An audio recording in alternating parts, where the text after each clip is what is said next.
Hey guys, so I thought we'd talk about the white noise teasers we're probably going to see this week. So far it's kind of following a very similar pattern to Blood Orchid. We got a tease to the map, which was initially just a picture. Then we got a tease for the Polish opera. So far that's exactly the same. And we've got like a blog post initial thing up as well. That didn't come until later with Blood Orchid, but so far it all kind of matches up pretty closely.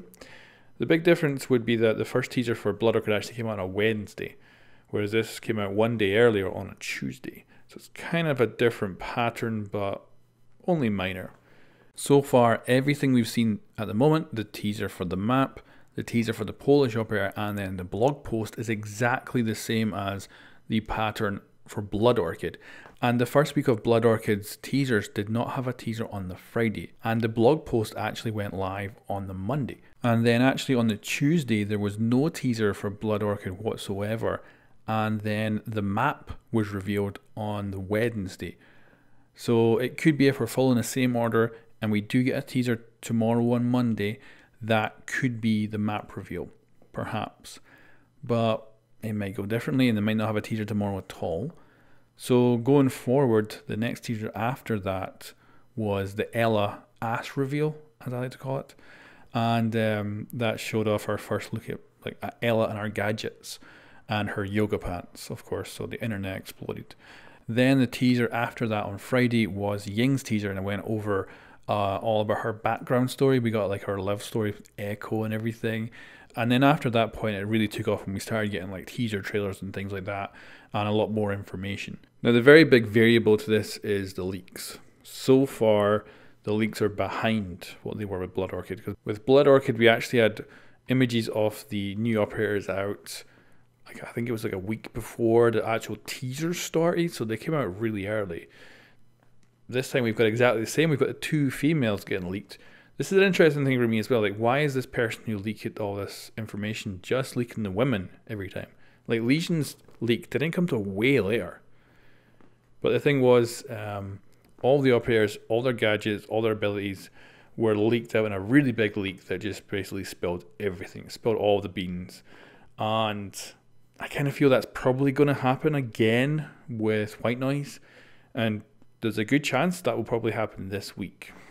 Now, we also get text-based leaks at this point as well, which we've already seen. But the text-based ones are harder to like verify. Usually what happens is you'll have a list of stuff that a potential leaker will come up with. Either it's fake or it's real. And the only way to verify the text-based ones, because the image ones are harder to fake, but obviously still doable. The thing about the text-based ones is the way to confirm them is to see what ends up being real, and then the rest of the information usually ends up being correct. That's how the ACOG changes was actually first leaked. It was a text-based thing. And then what happened is that was the inspiration for images, which ended up being fake. But the initial leak was actually real. And the reason it wasn't believed is because all the gadgets were on the wrong operators, so it ended up looking like it was a total forgery, whereas it actually ended up being correct. Just someone had messed up.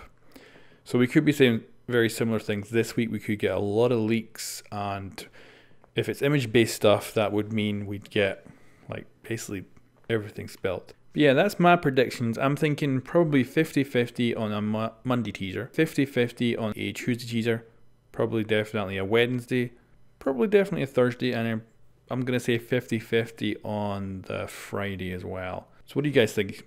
What's your kind of guesses? How many teasers? What do you think we'll get?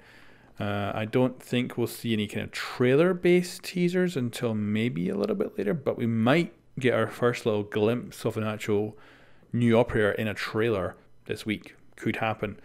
If I had to predict a trailer this week for kind of actually seeing the operators in-game, then I'd probably say Wednesday.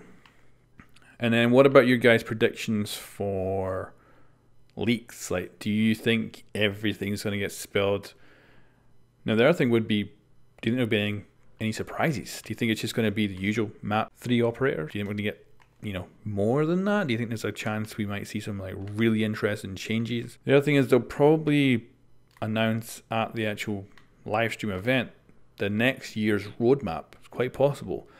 and that might give us the countries we're going to get. The amount of speculation we can make on that is huge, all the different countries we could pick from. And, you know, will they just stick with their usual stuff, or will they do something new? You know, that'll be interesting too. And we did get kind of an idea from their blog post that they might well have some interesting stuff for us that we're not expecting. Like making references to new weapons, to make room in your lockers like it's, you know, an upgrade of a current thing is super interesting to me anyway. I would love to see some like new weapons on old ops or something like that, you know, give the original operators some brand new upgraded weaponry. Maybe in line with what their real life counterparts are actually using. That would be kind of cool. So it'd be interesting to see if that goes ahead. Now the other thing is about the speculation I did for the release of the new season. So I had some good comments back on that video about people thinking it would be on the technical test server first.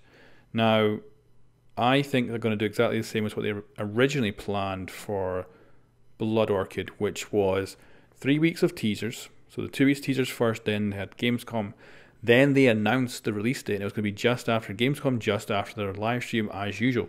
But what ended up happening was some big bugs turned up, and they ended up having to take that back and ended up putting the new DLC on the technical test server first. And that wasn't planned. It was originally planned to just go live after the live stream by a couple of days. No technical test server of the new operators. Instead, they put it on the technical test server because they thought, well, we're going to be fixing some bugs. We may as well put it on the technical test server, see if some more bugs come up, we can fix them before it goes to launch. So I think this time around, we're going to go straight to the launch, and that'll be just after the live stream. It also makes sense, like doing 3 weeks of teasers, then you announce it, then it goes in the technical test server for another week, giving it 4 weeks of, you know, teases basically, to the point where you actually get it on the live servers. I think that would kind of suck. It's totally doable though. And this is definitely a thing. We're doing a lot of speculation here, and certainly what might have happened is the last time around with Blood Orchid, they put it on the technical test server. Maybe that actually ended up being a really good thing. Maybe they found a whole bunch of bugs that they didn't find while doing internal testing. So maybe they will go, you know what, let's do it this time, put it on the technical test server, and we'll get some really good stuff fixed before it actually goes live. But I don't think that'll be the case, because I think marketing wise and how you kind of run your game, and you want to, you know, you want to keep the season pass as valuable as possible. So letting everybody play on the technical test server without having to, you know, put over any money is probably not a great sales pitch when it actually comes to the season pass. And you got to remember, we're talking about a lot of marketing people behind all this and stuff, so they'll definitely be thinking, nope, I don't think we'll put it on the technical test server, because it actually devalues the season pass a little bit. I think that's pretty much it. That's all I really wanted to talk about, and I talked about it. So let me know what you guys think. What's your predictions? What's going to happen? When's all this stuff going to go live? When will we see a roadmap for year 3? And will they bring us any surprises? Like right now, from what I've heard from talking to people at Ubisoft, is that the game is doing it exceptionally well. It is one of the most successful games that Ubisoft has ever made, and everyone is trying to replicate it. Like you've seen Ghost Wars with Ghost Recon adding a very similar PvP mode in, with different operators with different gadgets, and as they add in new operators to Ghost Wars, the season pass holders will have early access to those operators. It is surprisingly close. And we've also seen that Rainbow has entirely changed how Ubisoft goes about doing DLC now, and it's all about a much healthier way of doing it. Anyway guys, I've talked about what I wanted to talk about, so thanks for watching. Catch you next time.